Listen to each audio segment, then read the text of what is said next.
નમસ્કાર ખેડૂત મિત્રો, આજે આપણે ડુંગળીના ભાવ વિશે સંપૂર્ણ માહિતી મેળવવાની છે. તો ચાલો ખેડૂત મિત્રો માહિતી મેળવીએ.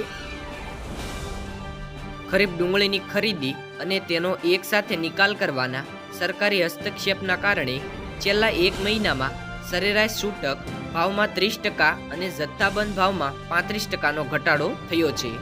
ડુંગળીના ભાવમાં ઘટાડાનું વલણ અને ઉનાળા પાકની ટૂંકી સેલ્ફલાઇનને ધ્યાનમાં રાખીને સરકાર માપાંકિત રીતે નિકાસ પ્રતિબંધ હટાવવાના વિકલ્પ પર વિચાર કરી શકે તેમ અધિકારીઓએ જણાવ્યું હતું.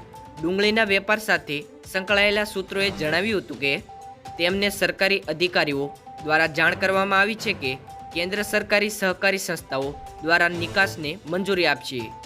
સરકાર પાસે ક્વોટા સિસ્ટમ હોવી જોઈએ નહીં.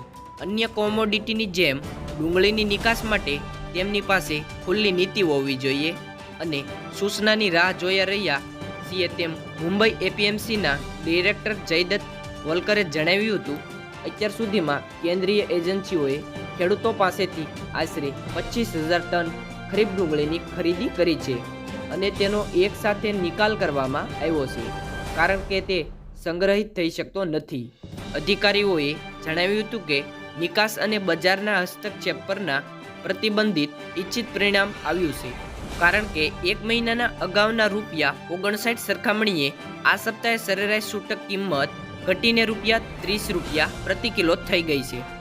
એ જ રીતે વાત કરીએ તો સરેરાશ જથ્થાબંધ પણ ભાવ પણ છેલ્લા એક મહિનામાં ₹4,885 પ્રતિ ક્વિન્ટલથી ઘટીને ₹3,137ની સપાટી પર આવી ગયા છે. સૌરાષ્ટ્રના તમામ યાર્ડોમાં નવી ડુંગળીના આવકના ભાવની વાત કરીએ તો હાલ અત્યારે ₹300 થી ₹400નો ભાવ બોલાઈ રહ્યો છે. સરકારની નિકાસબંધી હોવાને કારણે ભાવમાં પણ ઘટાડો જોવા મળી રહ્યો છે. ખેડૂતોની નવી ડુંગળીની આવક માટે સરકારનો મોટો નિર્ણય નિકાસબંધી હટાવવાનો નિર્ણય પણ લેવામાં આવ્યો છે. તો ખેડૂતોને નવી ડુંગળીના ભાવ પણ સારા મળી શકે છે. તો આજ માટે એટલું જ ખેડૂત મિત્રો. જય હિન્દ, જય ભારત.